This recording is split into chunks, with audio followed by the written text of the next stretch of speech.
Kieran, Good morning, Richard. morning. Welcome to SKILLSOOP Unfiltered.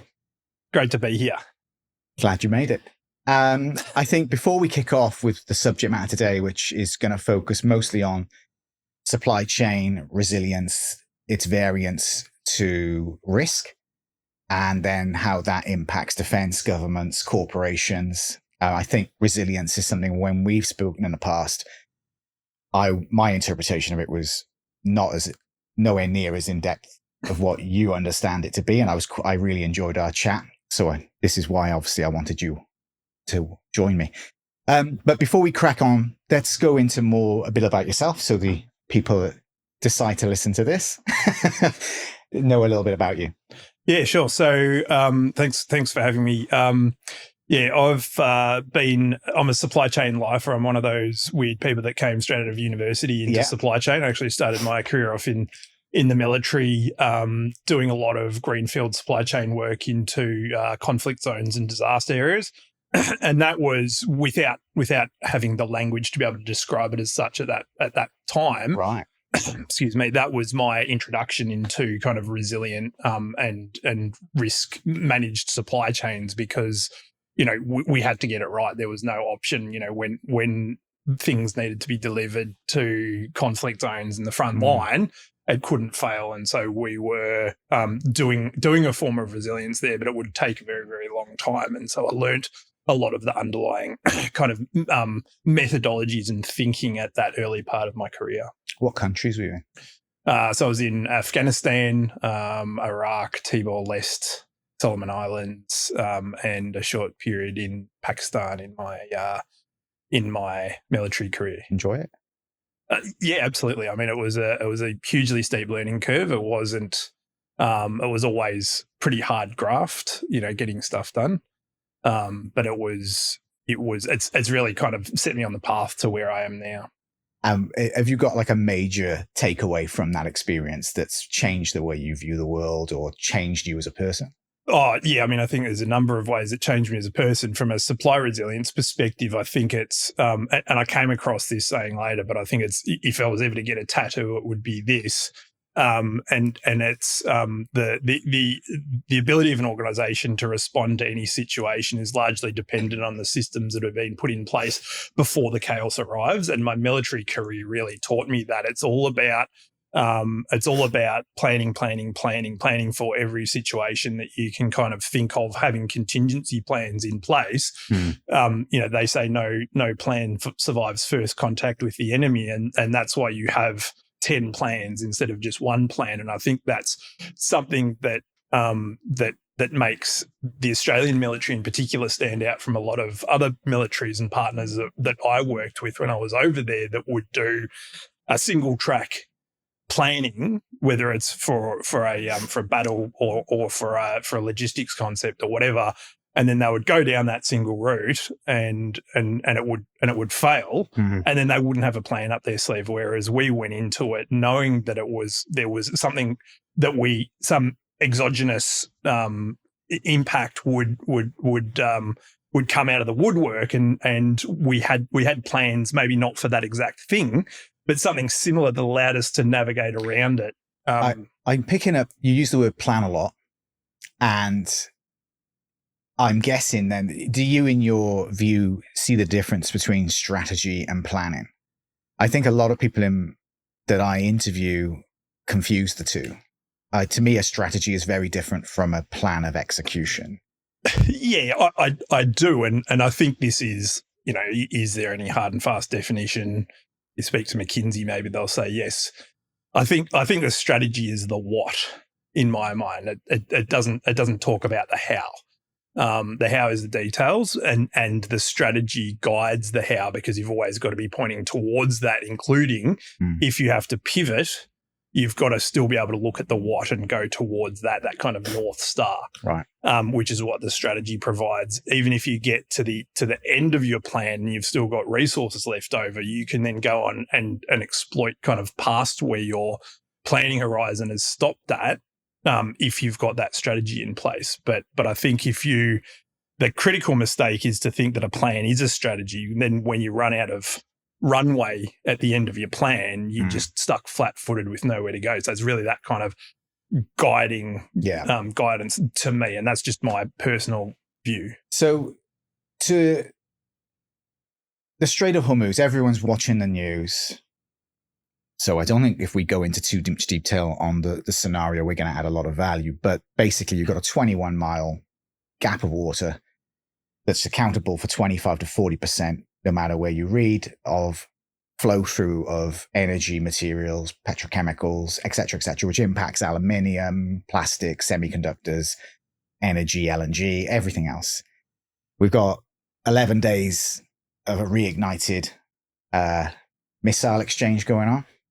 And so obviously supply chains are impacted. There is a delay. And I think from my understanding, China's halved its imports from 12 million to 6 million.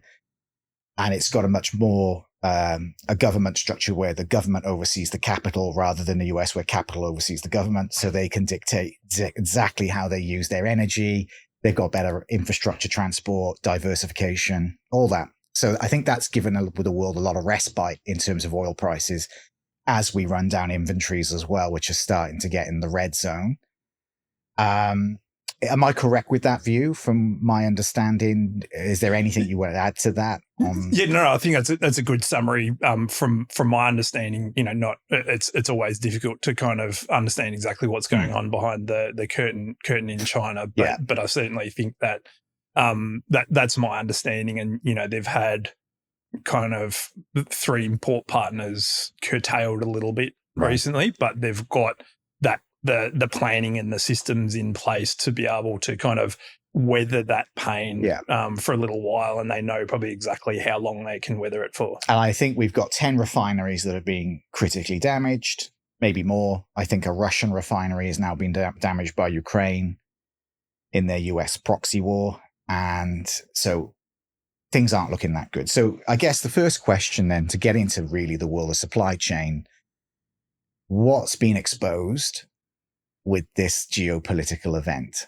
Because we've went from COVID, which taught us all about just-in-time supply chains don't really work when you get turbulence and you have to increase working capital or do other things, which I think most people would think resilience is just increasing working capital, which obviously is not. So what's been exposed? Yeah, well, I think you've answered my question, your question for me, which is that working capital is not a sustainable long-term solution. Governments and organizations threw working capital at the COVID problem, and we got through it. And we patted ourselves on the back, and we were quite pleased with our performance through COVID because stuff continued to flow. And by that measure, sure, that was a success. But if you measure it in terms of the flow down impacts, and we'll get on to kind of causality in supply chains later on, I suspect. It's important to understand that when you inject a huge amount of working capital to solve a particular problem, that has issues that creates There's downstream issues for you in working capital availability, cost, ability to deploy it. And so you've got this kind of... I imagine it disrupts the entire planning cycle as well to some degree.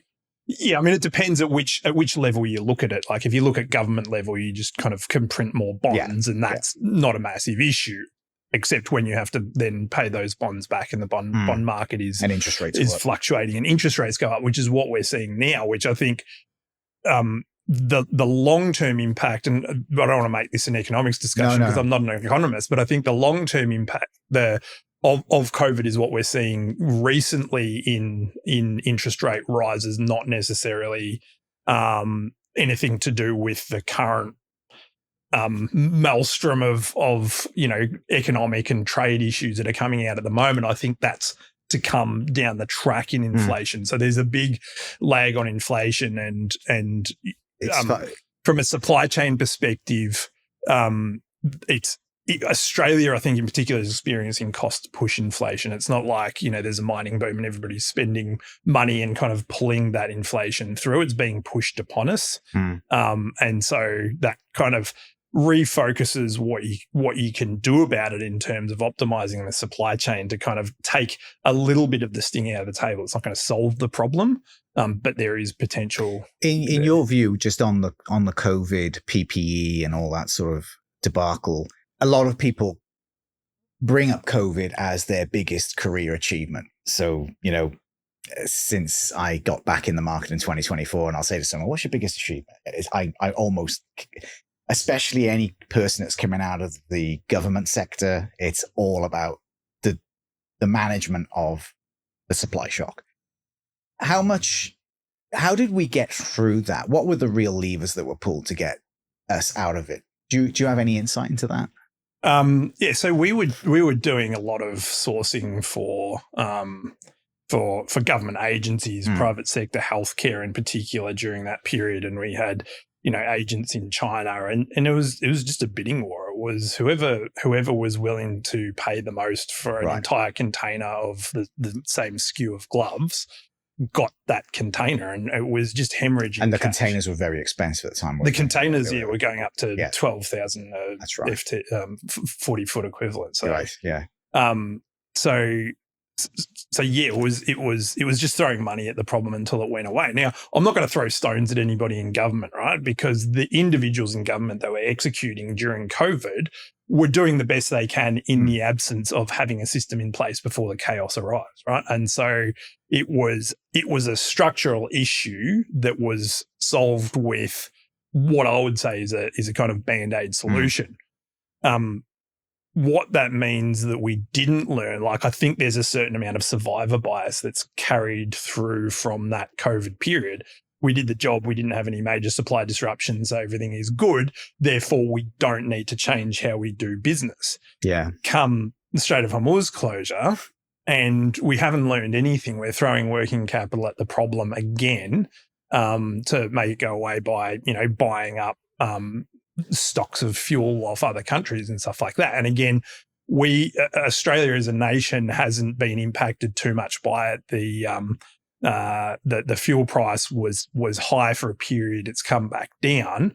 But when there's a reduction, whatever it is, 20 to 30% reduction in global fuel flows, somebody has to pay for that, right? And it's kind of African nations and Asia Pacific nations that are kind of, and then even Southeast Asian nations that have been wearing the impact of Western nations kind of buying up all the available oil off the market at premium. So in the one instance, there's kind of, we're putting, Australia is putting working capital at the problem again to solve it. And in another instance, we're pushing kind of our problems onto other people, which is not a kind of sustainable solution either. So before we go into what the government can do around resilience, could you give some insight into how the Australian energy system actually works? So we don't produce, we've got like one refinery or two. We get, I believe, a lot from Singapore and other Asian nations, but they're going to start really pulling back or keeping their reserves, not wanting to. I'm assuming, I'll let you go, but can we break it down for people? Yeah, so I guess if we step all the way back, the International Energy Agency has a mandate for all countries to maintain a strategic reserve of fuel to be able to buffer supply shocks like the one that we're seeing at the moment. They manage that across. They kind of it's managed fairly strategically, but it's up to the governments to kind of say how they manage that. If you look at kind of daily diesel consumption, ground fuel consumption, and air fuel consumption, or jet fuel consumption, that amounts into a certain volume that we've got to hold. And I think it's like 90 or 100 days or something like that. That any country should have on hand at any one time. We import a significant amount of our refined product. I don't want to say a number because depending on who you ask, that number changes and all that type of stuff. But it's significant. It's most of it. Yes. And we've got two refineries in Australia at the moment. The Lytton refinery in outside Brisbane is being upgraded at the moment to be able to increase more diesel.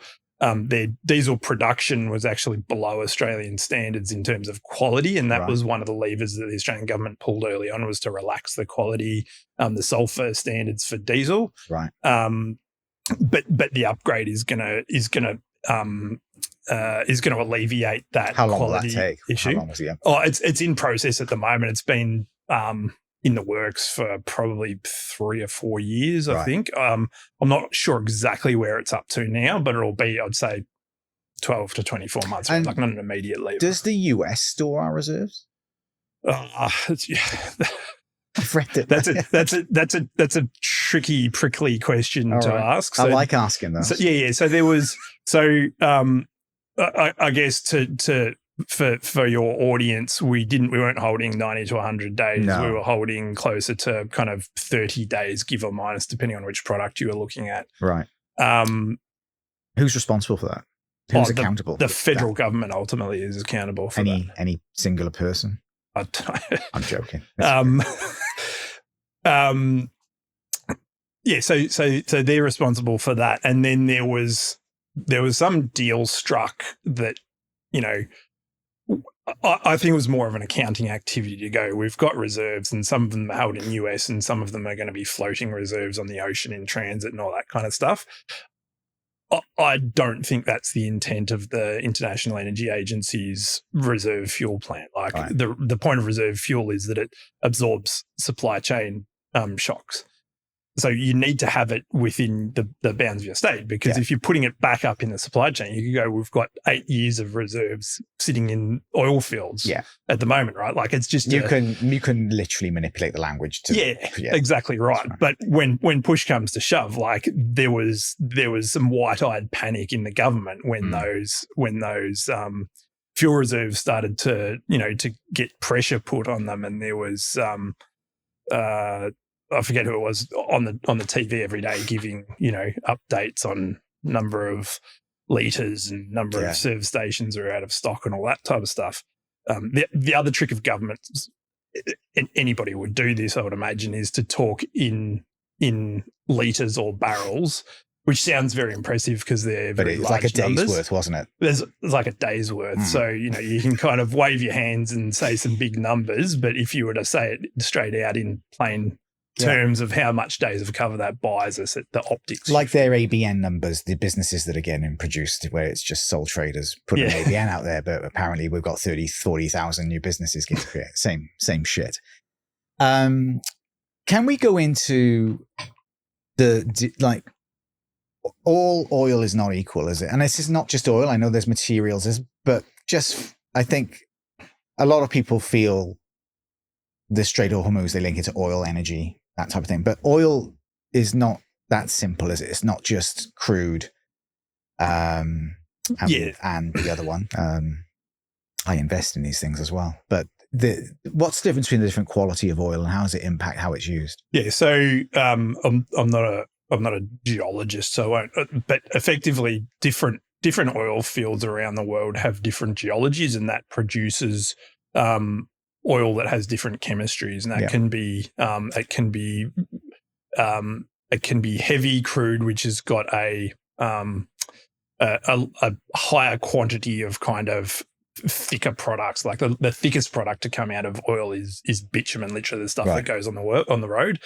So if you've got a lot of bitumen, then you've got to set up your refinery in a particular way. If you've got a lot of heavy ends in heavy crude.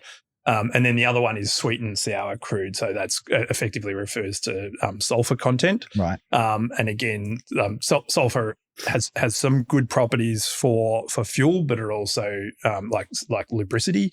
But it also is a pollutant. So EU standards and by adoption, Australian standards have said we don't want more than a certain number of parts per million of sulfur in there. And so refineries are they're not set up so that they can only produce from a particular oil field, but they're optimized for that. They've got long-term supply agreements for that crude, and like they fine-tune their refineries so they're maximizing productivity, right? Like every percentage is millions or hundreds of millions of dollars a year. Yeah. in refined product output. So it's optimized. The refineries are optimized for a particular input.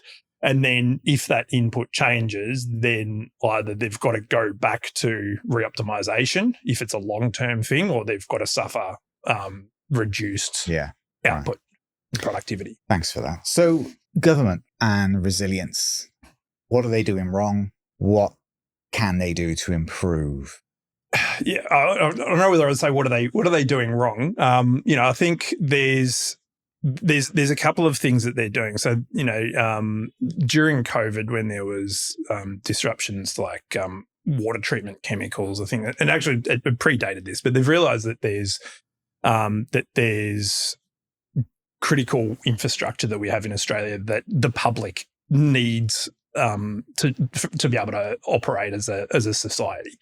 That's things like water, water treatment, electricity generation and distribution, certain healthcare facilities like in intensive care units, communications infrastructure. There's a number of different things, and they're kind of all named fairly explicitly. And anybody that operates one of those critical infrastructure or pieces of critical infrastructure knows that, and they've got to put in a number of things to address that. That's run, for better or worse, out of kind of the cybersecurity part of the federal government, and they've had the kind of breadth of vision to be able to go. You need to look at cybersecurity, physical and natural events, people security, so not insider threats and attacks from nefarious actors, and supply chain. But it's an outcomes-based bit of legislation, which means that you can't really fail until you can only fail retrospectively.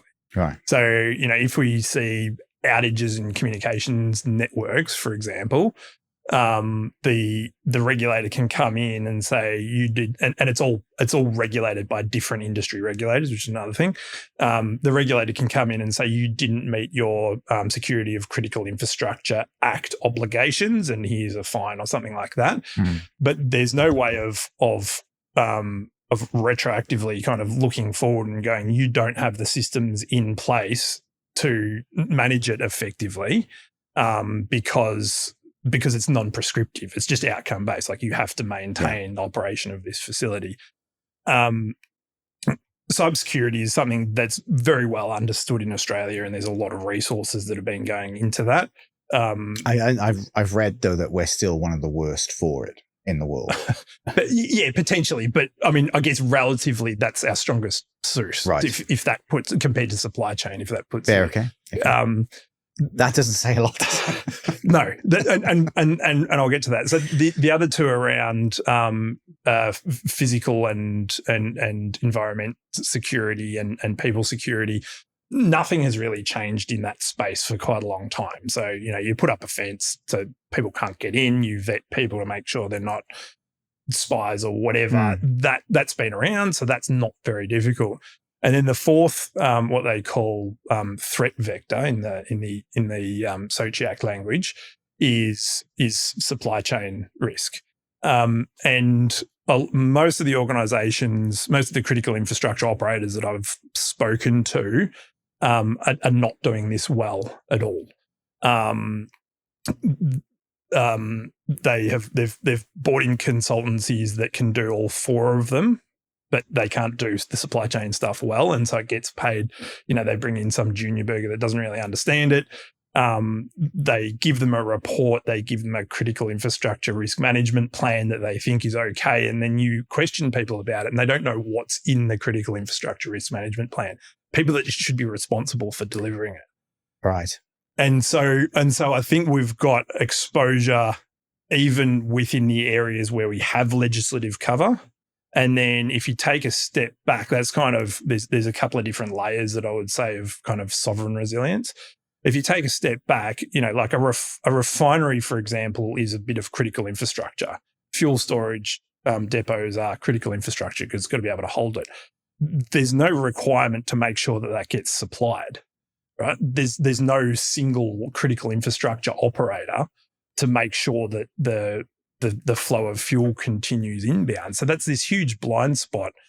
One single step in front of those critical infrastructures that they've identified are required to keep the country operating. Yeah. And so I think they're too narrowly focused at the moment on kind of individual entities, because I mean it's a new area, right? Like unlike demand planning, which has existed for 70 years or whatever, nobody really had a concept of supply resilience up until probably the middle of or after COVID.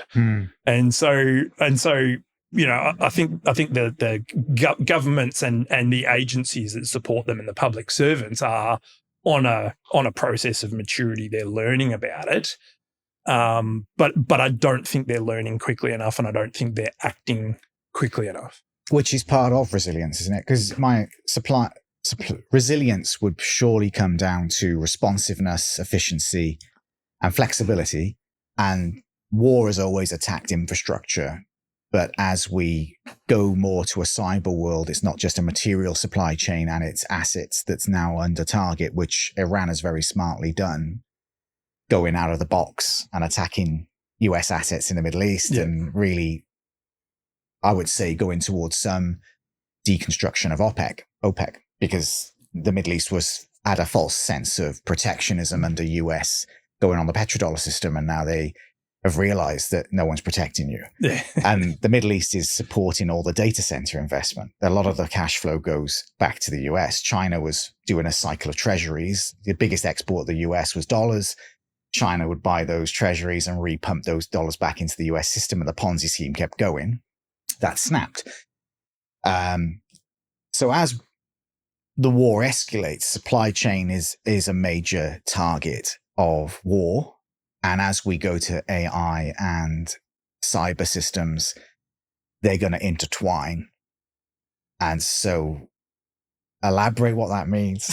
Yeah, I mean, so Iran didn't invent attacking supply chains. Neither did Russia in this most recent. Maybe if you go back to the Prussian days, but Clausewitz, Sun Tzu's Art of War all talks about attacking the enemy's vulnerabilities, not their whether strengths. It be a bridge, whether it be whatever. Yeah, that's right. And so fast forward 300 years or whatever it's been, the definition of supply chain is expanding significantly.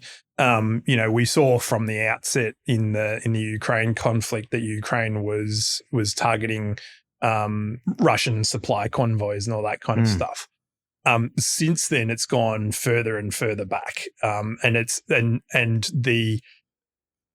there's this really interesting evolution in kind of warfare at the moment where we're seeing drones take the mantle of what people used to be in there doing so that people aren't exposed. And so to take that forward, the whole traditional front line is automated, and it just becomes a war of attrition. Who can produce the most drones and autonomous vehicles to put them into the front line to kill their adversaries' drones?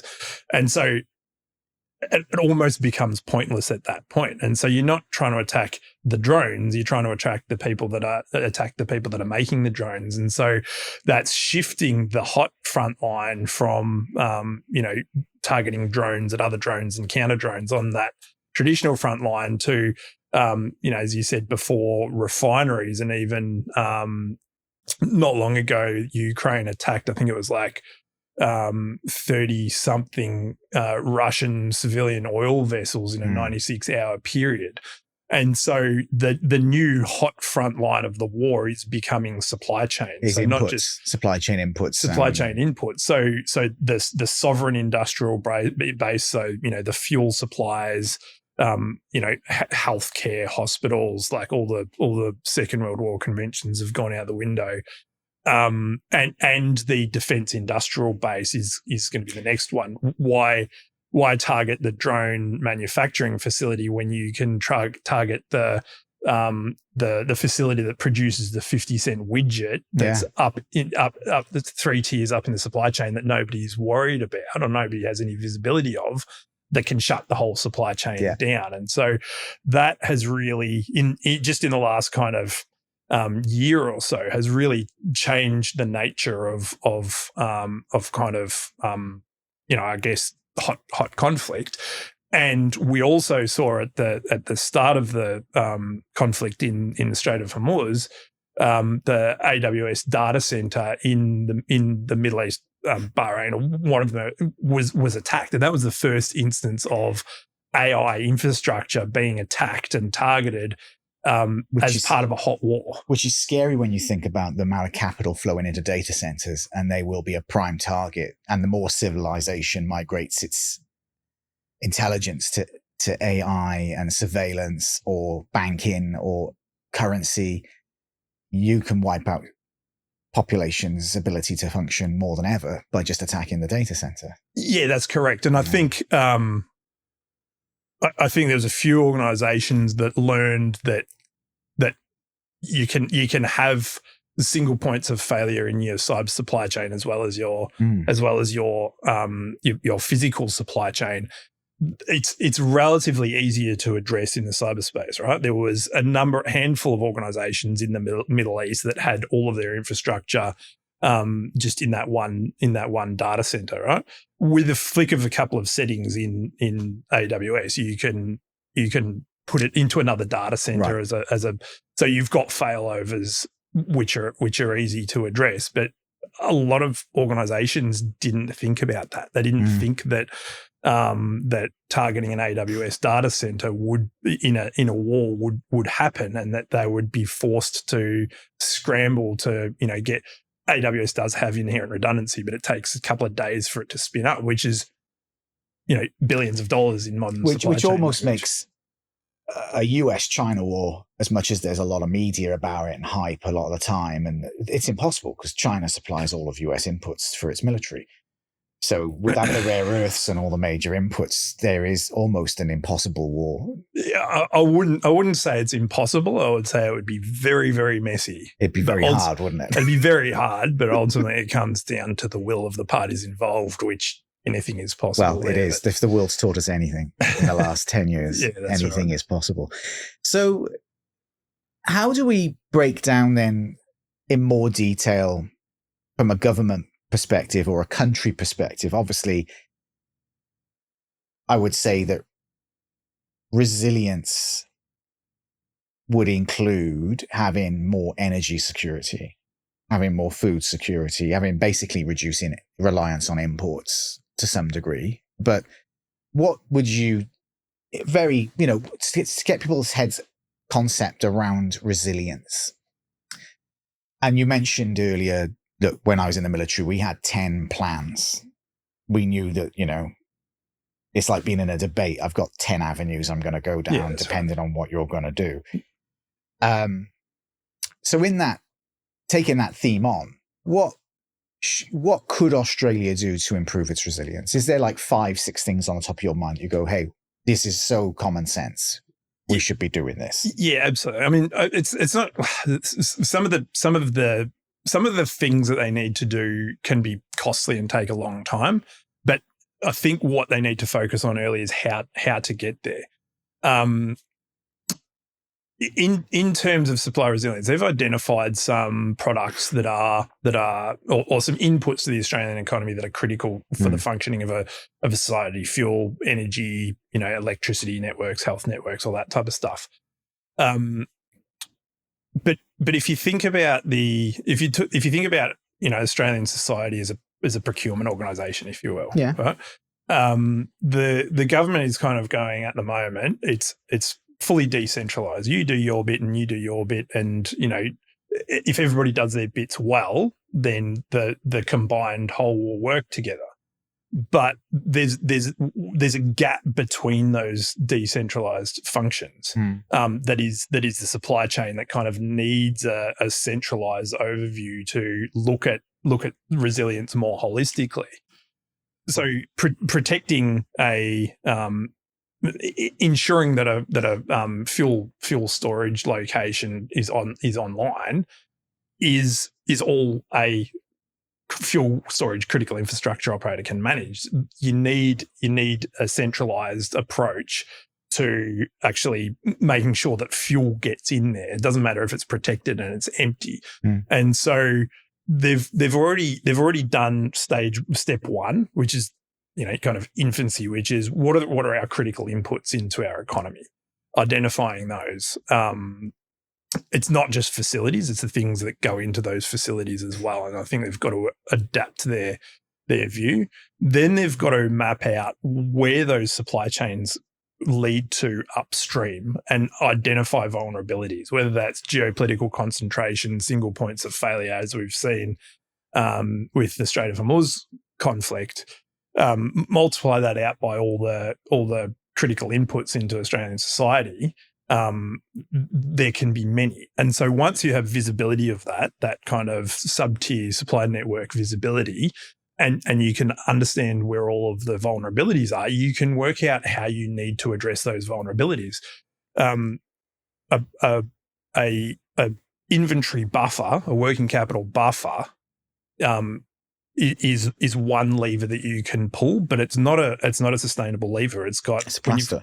It's a plaster. When you've got a 90-day buffer, if it goes for longer than 90 days, mathematically you're out coming back to when your strategy fails and the plan runs out of runway. Exactly right. So what they've got to do is they've got to have a diversified supply chain for fuel input into Australia, which they don't have at the moment. But we could produce fuel ourselves, couldn't we? Absolutely. We've got enough fossil.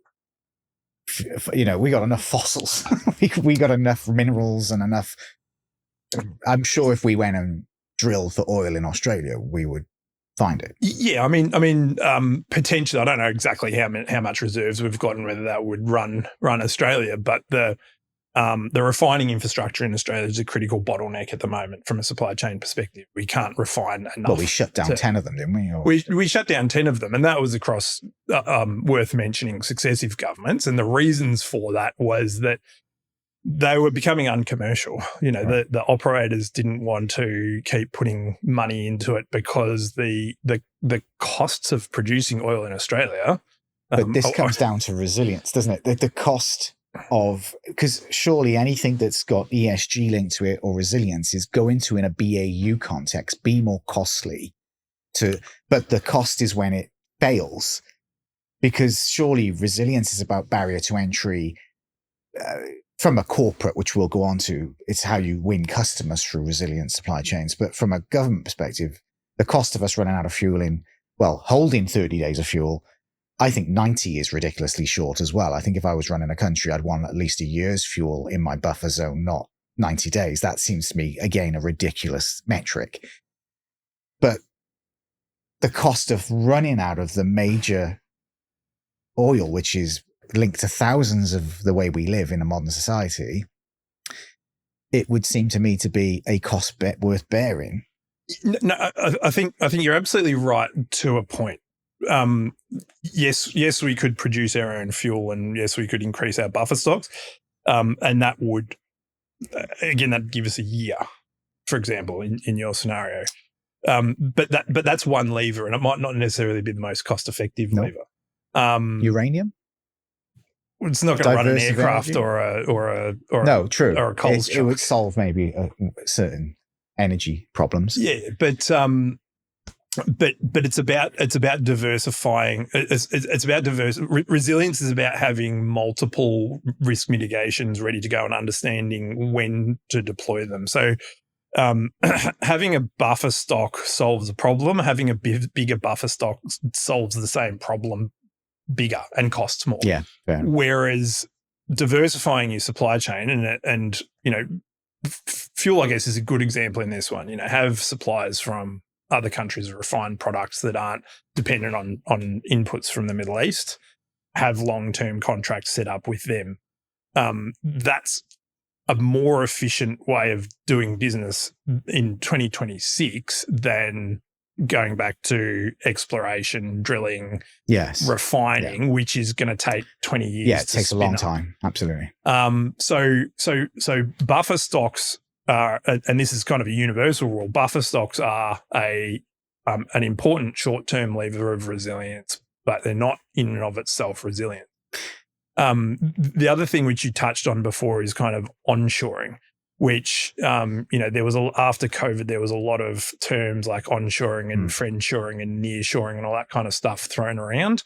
And we're seeing in various regions greater degrees of economic protectionism popping up. Everything's got to be manufactured in our country and all that kind of stuff.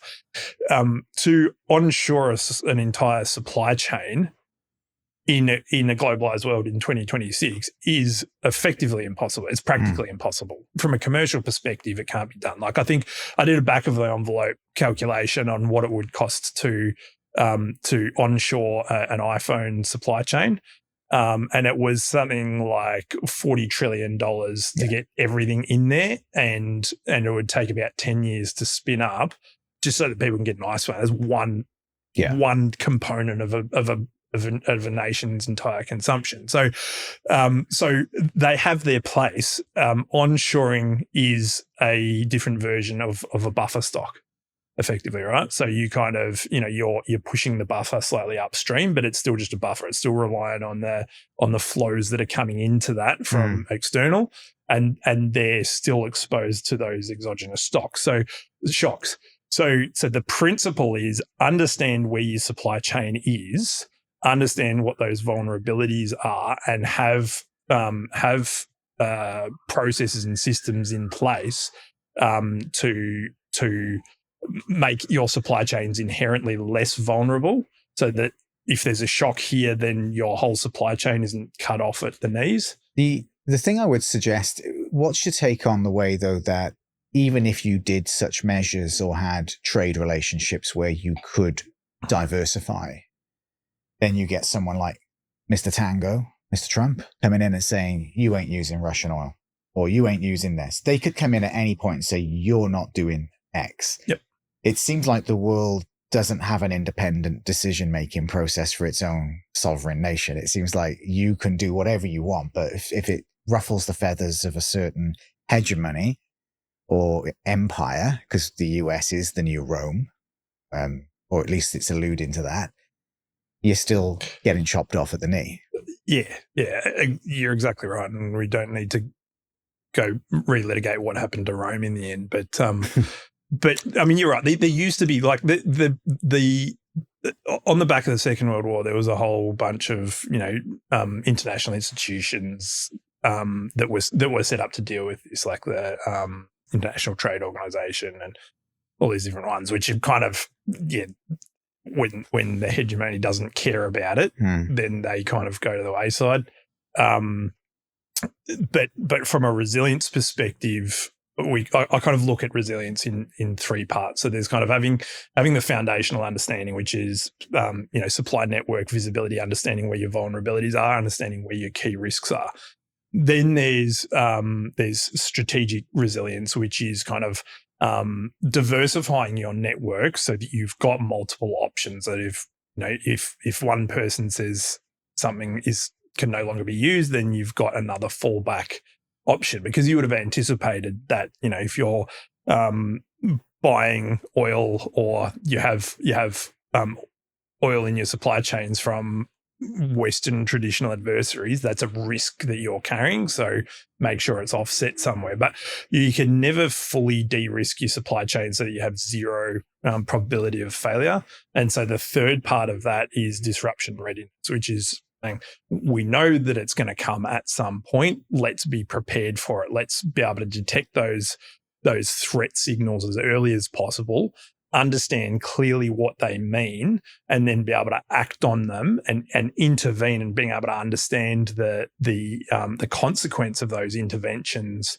on our supply networks as quickly as possible, because that's where, and I think it doesn't matter whether you're looking at sovereign resilience or corporate resilience or enterprise resilience, being able to make those decisions early when you've got the most options on the table during a disruption event is where competitive advantage comes from, or advantage comes from either from a nation state or from a corporate. And so in supply chain theory, in supply resilience theory, the universities, academics have been talking about mean time to recovery for years and years. And that's what a lot of resilience organizations measure their effectiveness on. But what that assumes is that there's one shock, one disruption event, and then you've got a period of time in which you can restabilize your supply network, and then you stop measuring at the point at which everything is stable again.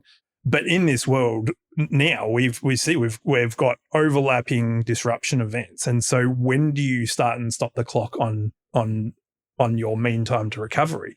So I think my position is that that's not a relevant metric anymore. You're going to be wobbling a long time. You're going to be wobbling a long time. And so the way to prevent that wobbling is to cut it off at the knees. And so I talk about a metric that I call decision latency, which is the time between when a threat event occurs, not when you detect it, because that could be a long way down the track, but when it occurs. And when you're in a position to make a decision about what to do about it and can act, not just a decision that it's going to take 5 years to implement. And so I think that's a much more kind of reliable metric in this day and age, because if you can get that down, then you stop the wobble. It doesn't turn into the bullwhip effect. What's your opinion on Australia's actual structure being a sort of hindrance to its ability to be more resilient? So you got lots of different states. You're a big piece of land. Why can't we just have one government, one rule, one coordinated effort as a piece, to drive decision making? I imagine it must be more challenging having WA, Victoria, New South Wales, Adelaide, Canberra, all these different areas. I don't think it's helpful to relitigate the entire Australian governance system, but I think in any government there's things that it makes more sense to administer at a lower level, like bin collection. Why wouldn't we put the federal government in charge of bin collection? Because your bins would never get collected, right? And there's some things that like Treasury, which is centrally controlled now. So it's kind of, it doesn't matter what the layers of government are. It's kind of what you choose to centralize and to allocate. The comment that I would make on Australia as a state and our view on resilience, I was over in Europe recently having conversations with a number of supply chain organizations over there. And they were all super focused on supply resilience, because it's happening on the Russian conflict is happening on their front door. They're looking over their shoulders. They understand the impact. Now, there's this. They've got short supply lines into Europe and and amongst themselves. And they've got a very big, deep market right there on their doorstep that they can draw on, and yet they're still really concerned about supply resilience. And then I flew back into Australia, and there's just this kind of still almost a malaise towards supply resilience from enterprise and from government as well, even though we've got the longest supply chains of pretty much any country in the world, longest supply lines. We've got very shallow local markets. And we've got a massive dependency on a specific trading partner, where all of our trade pretty much comes from in China. And so I've coined it the Antipodean problem, because I can't understand why the nation with the most vulnerable supply chains seems to care about it the least. And I think she'll be all right, mate. Yeah, no, that's exactly right. And that's kind of our whole national psyche. But the funny thing is, though, I mean, the country that's going to come out of all this is China, the best, I believe. I think that they will suck up more manufacturing and trade surplus as Europe continues to collapse. They've been much more well planned in terms of their supply chain resilience. And everyone's imports are going to start escalating. South Korea's stock market's collapsed. There's inflation storm. The yen is collapsing. They've got a population problem as well, actually, Japan. I mean, so they're in real dire straits right now as well. And Australia's right in the middle of a bunch of countries that aren't really going to be supporting it too strongly over the next decade. Yeah, I mean that's all part of it. I wouldn't necessarily write Europe off. I think there's a lot of interesting things that have happened in Europe that have kind of been that the catalyst has been, um, the degradation in the relationship between the US and Europe has catalyzed quite a lot of activity in there now, where they are moving towards. There's a lot of capital being freed up in Europe to invest in kind of a European view of resilience at the moment. Now, it'll take a little bit of time to spin that up, but I think the foundations are there, and I think in any state, once they any sovereign nation, once they kind of see the writing on the wall, they will make that they'll prioritize the allocation of that capital. Australia is not there yet. No, we're yeah. I don't think we're there yet. If we move on to corporations, yep. Is there anything you want to go through on government that we haven't touched on, or I've not? No. I think that's all. If we look at corporations, does the same theme continue? What's your view of supply chain investment in resilience across?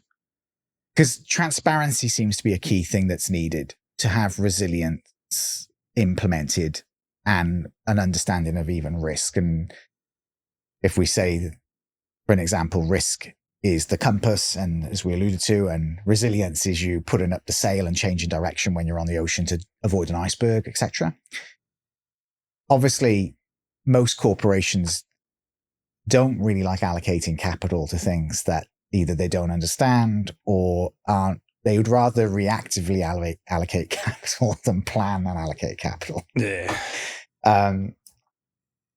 I don't see many companies that I deal with, or in the 25 years I've been recruiting in supply chain, even the really big boys around town, understanding their supply chain that well, or even their tier 2, tier 3 suppliers, or understanding where the real issues and there's a lot of intent from the procurement team themselves or the supply chain team. But the board or the other execs, the trying to change and pivot a mindset has never yet seemed to be achieved. Even on the back of COVID, it's still, as you say, there's an arrogance of, well, we got through it. You know? Yeah, I would say survivor bias rather than arrogance, but Okay.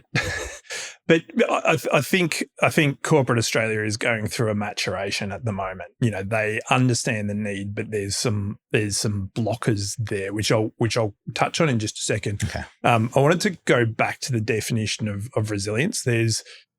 I think you're right about risk. I might not be right. No. I think it's good, but I'll just extend it because there's another kind of concept that's coming out at the moment. So, so if risk is the compass and resilience is the ability to navigate around the iceberg, then there's a new concept that people are calling, and I hate this name. I think it's just a version of resilience, but they're calling it anti-fragility, which is you throw a net around the iceberg and tow it back and monetize the iceberg. And that's, kind of going past resilience, which is just kind of, avoiding the impact of risk and maintaining stable operations to actually being able to use disruption to drive the wedge of competitive advantage. So that's what they call is anti-fragility. I think that's just resilience. So I just exploiting increase in market share customers on the back of your competitors not having a resilient supply chain. Yeah, that's exactly right. So it's a revenue generator as much as, so you can claw back your cost when that black swan event happens and recoup. Yeah, absolutely. Yeah. And take market share. Yeah. And so I just wanted to address that because there is a bit of a split in the definitions. I call it all resilience. So when I talk about resilience on your podcast, I'm including that drive for competitive advantage. It's like when they like to chuck the word customer centricity and all these lovely consulting words just to. Yeah, I mean, I think it's an somebody got a grant to look at anti-fragility or something like that. We do love our corporate wank words, don't we? But anyway, we'll continue. So we'll label it all under the same word. Yes. Yeah. So please carry on. Yeah. So there's a couple of clear steps, and I think To go back to your point earlier about why we are where we are, like, so there's I think, a strong signal from boards that we're saying, we need to focus on resilience. We understand the value of it and we get it. And there's this gap between the ambition and the execution within Australian business, because that kind of flows down to the operational supply chain folk, and they go, can you just make us resilient, please? And it's a tough ask. Like, we know that procurement and supply functions are being asked to do more with less at the moment. So they're not getting any more FTE to do this. Data, as always, is kind of perceived as a constraint. And it kind of, when we talk about LLM-based generative AI, there's the crap in, crap out. And a lot of organizations are kind of frozen in action because they think that their supply chain data isn't good enough to unlock the use of AI. And then the third one is the appropriateness of tools that are available at the moment to be able to deliver this. We could do another podcast on this altogether. Yeah, but absolutely. I think, absolutely. I'm game. That's fine. But LLM-based AI that uses pattern recognition, historical pattern recognition, to predict what's going to LLM-based large language models. So your chat GPTs, your Claudes, all that kind of stuff.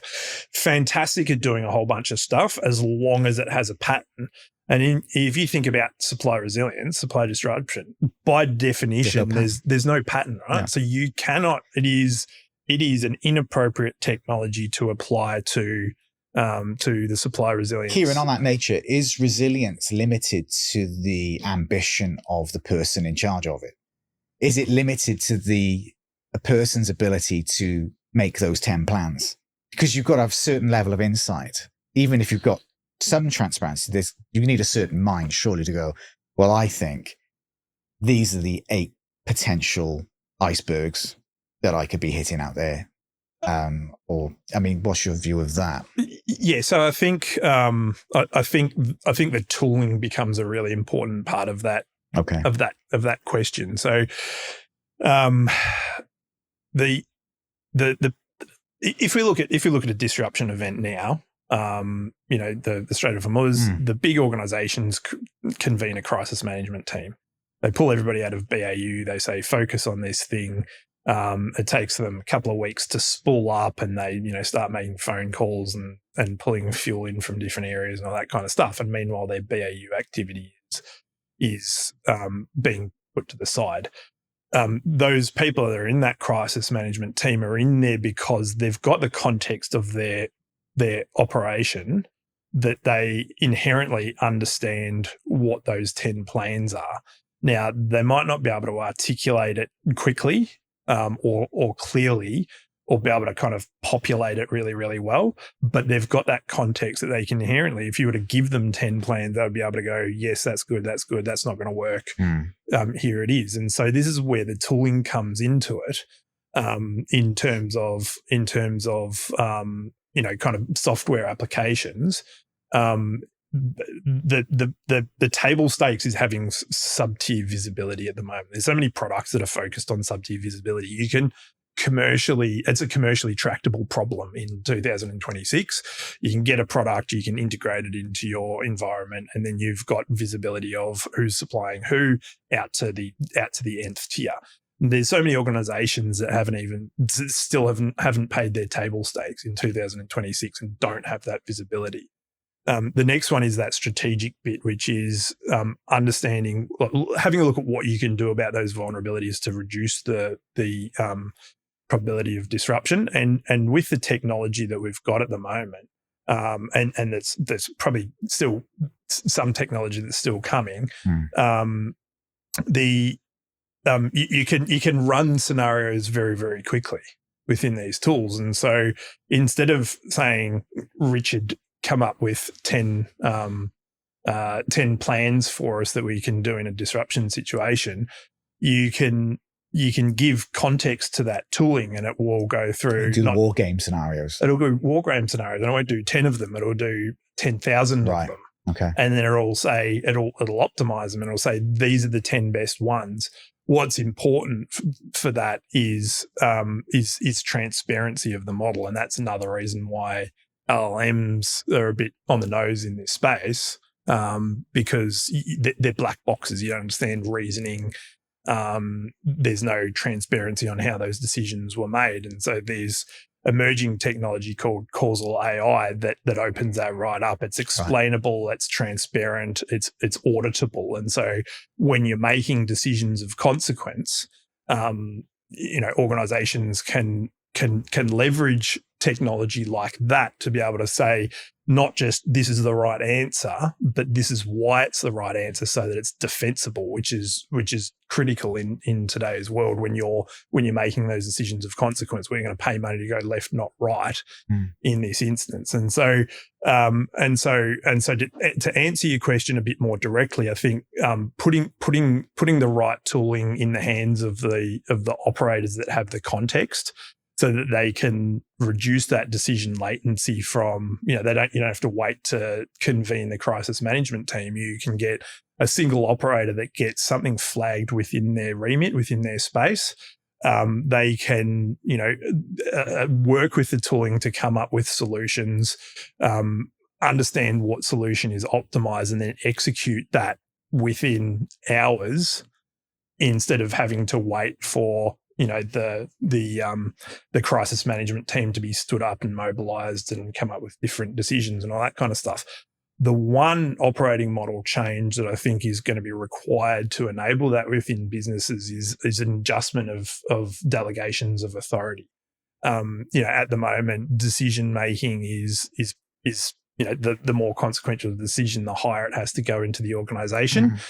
Because they've got authority, not because they've got expertise. They've got to take the information that they get from the people that have got the context anyway. And all that does is slow things down, extend your decision latency, and take options off the table that could have saved you a whole bunch of money or could have driven competitive advantage more quickly to begin with. So I think that's an ongoing conversation that organizations, senior executives are really going to have to get their head around. How do we set up systems where we can trust people that have got the context to make consequential decisions and action them within our business without having to involve... And for global businesses, that's even worse because, they might have a head office in Europe or US and Australia's like 2% of their revenue. Yeah, correct. And they're like, everyone's ultimately just doing what they're told in the country, no matter what level they're at. They're pretty much taking orders from another country. Yeah. In terms, do you see resilience sitting in core supply? Like, if a business went, right, we're going to bring in a supply chain resilience function, would it sit?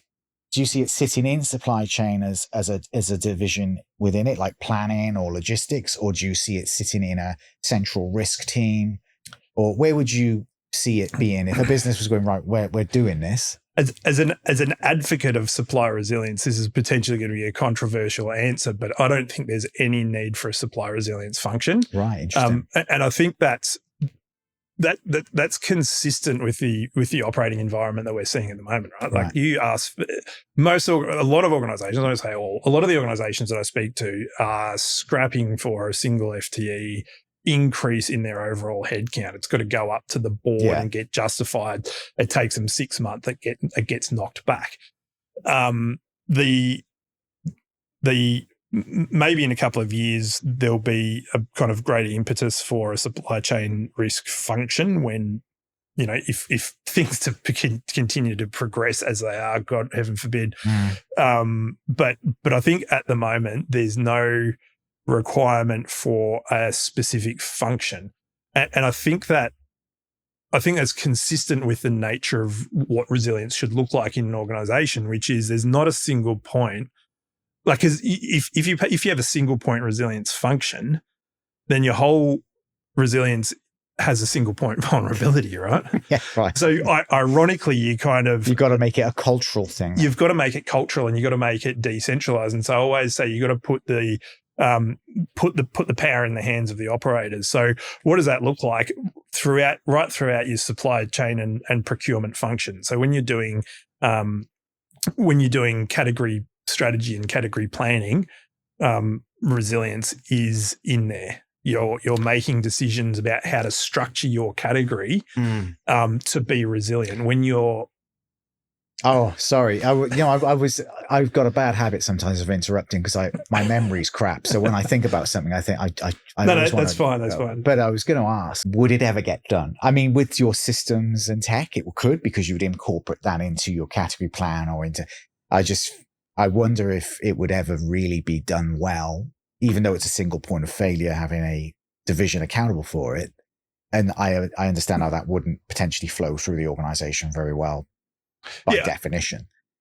So I think a center of excellence where you've got some capabilities that have got core, some core supply resilience capability that can educate the rest of the business, but it's got to be in the hands of the business. It's got to be all the way through the procurement workflow, all through the supply chain execution approach, even in network strategy, network design. Supply resilience has to be a thing. So there's always going to be ongoing education. Like category management, nobody could do that 30 years ago, and people were really struggling with that. Now it's mainstream, and we're even moving. I guess that's where I'm going. I think because so many businesses struggle to really understand category strategy planning. They do tenders and they label it category management, which I see every day. Well, yeah, I mean, maybe you've got a point there, but at least a major win for me is if a category manager just was asked to think about resilience.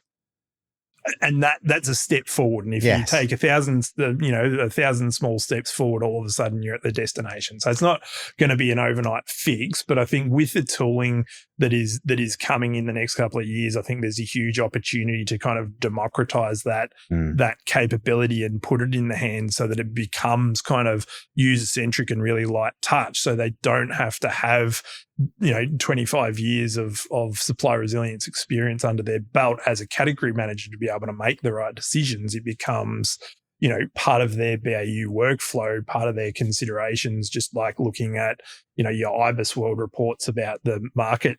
That's a skill that everybody's got. It's very easy to do. Bring supply resilience in, and organizations have to design supply resilience so that it can be executed in a decentralized way. Kieran, we'll probably have to end it there because we've run out of our time, but let's get you back in, because I think we've got more ground to cover, and I think we should have maybe done a 90-minute or 2-hour podcast. It's been a pleasure having you join me this morning. I think you've given a lot of insight to me and anyone that decides to listen. And is there anything you'd like to say to wrap this up, or have we covered anything we haven't covered for the moment? I think if there's one takeaway, it's that it is that the ability of an organization to respond to any situation is dependent on the systems that have been put in place before the chaos arrives. Love it. Kieran, thanks. Richard, thank you very much for having me. Great.